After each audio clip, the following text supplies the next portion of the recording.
Yan, magandang umaga, buhay tracking. Yan, binalikan na naman muli natin ang dagat.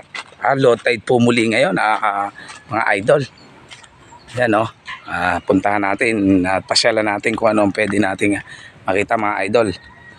Yan, kung mapapansin nyo po, yung sinasabi ko na puro batuhan po yan, mga idol.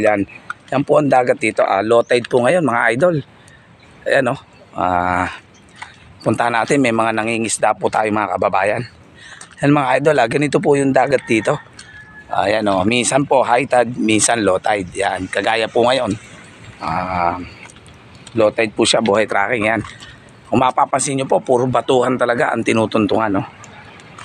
Yan, may mga kababayan po tayo nangingisda. Tingnan natin, buhay tracking. Yan, puro bato po yan, mga idol.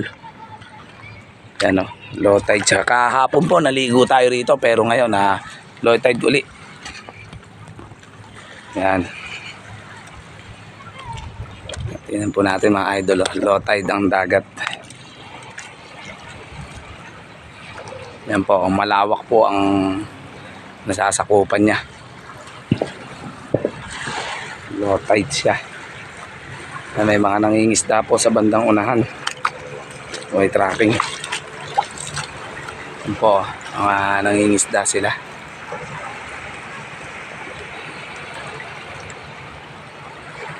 Yan, muli po nagpakita na naman ang low tide. Marami pong mga nanguhuli ngayon na isda dyan. Mga ating mga kababayan po, buhay tracking. Ang linaw po ng tubig, malinis.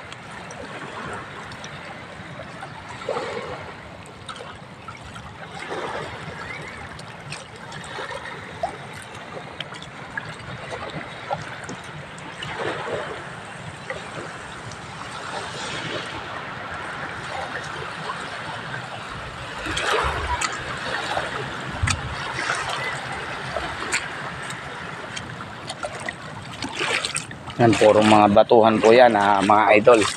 Yan po tinatawag na mga bato-bato po. Kaya ang mga naliligo po rito, mga nakatsinelas po, mga idol, para hindi masugatan.